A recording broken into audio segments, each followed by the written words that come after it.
Now, the problem with inflation, there's many problems with inflation, but one of them is that it particularly punishes people who are thrifty and who save. Yes. Right. So inflation punishes the people who forego gratification to invest in the future. That's right. Right. So that's a very bad idea. It's a horrible. Inflation is the single most immoral tax for so many reasons. One, it takes from savers and people who are trying to be responsible, thus making it impossible to be responsible. Right. Because you will, if you refuse to play the inflation game of borrowing money to buy things you can't afford, someone else inevitably will, and you won't be able to afford anything.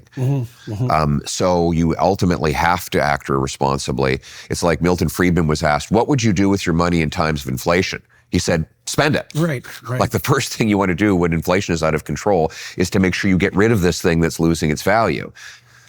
The second reason it's immoral is it takes from the poor, because the poorest people they do not have the ability to buy inflation-proof assets like gold and real estate and fancy watches and art collections and fancy wines and things that go up with or even exceed inflation. So it's a very big wealth transfer from the poor and the working class to the very, very wealthy. A very small group of people actually get richer.